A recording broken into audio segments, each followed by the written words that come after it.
Chanakya nightie, शत्रु से भी ज्यादा घातक होते हैं ये लोग, भूलकर भी ना मांगे इनसे मदद।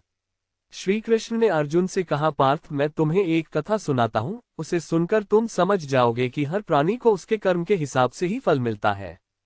प्रकृति हर किसी को अपनी राह चुनने का मौका देती है, अब वो मनुष्य की इच्छा पर निर्भर करता है कि उसे धर्म की राह चुननी है या अधर्म की।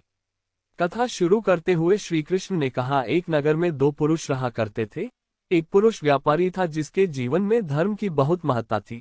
वो पूजा पाठ में यकीन रखता था, वो हर रोज मंदिर जाता था और दान धर्म भी करता था और हर रोज भगवान की पूजा करता था।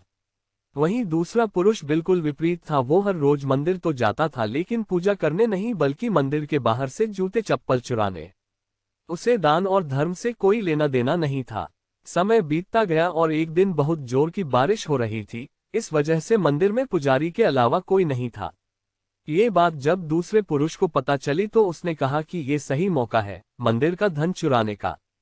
पंडित से नजर बचाकर उसने मंदिर का सारा धन चुरा लिया।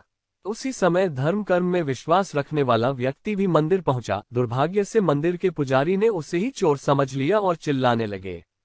वहां लोग एकत्र हो गए और उसे बहुत मारा। किसी तरह वो बचते बचाते वहां से निकला तो दुर्भाग्य ने उसका साथ वहां भी नहीं छोड़ा।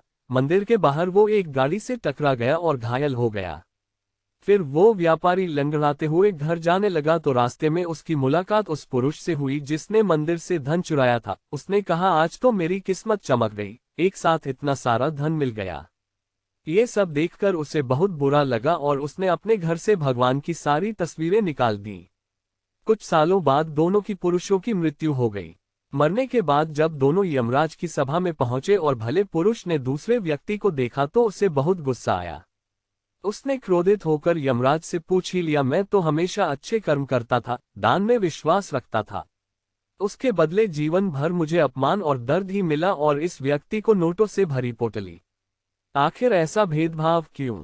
इस पर यमराज ने कहा, पुत्र तुम गलत समझ रहे हो।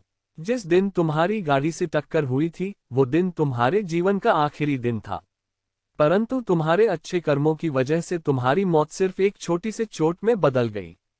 तुम इस दुष्ट व्यक्ति के बारे में जानना चाहते हो? दरअसल इसके भाग्य में राजयोग था, मगर इसके कुकर्मों और अधर्म की वजह से वो सिर्फ एक छोटी सी धन की पोटली में बदल गया।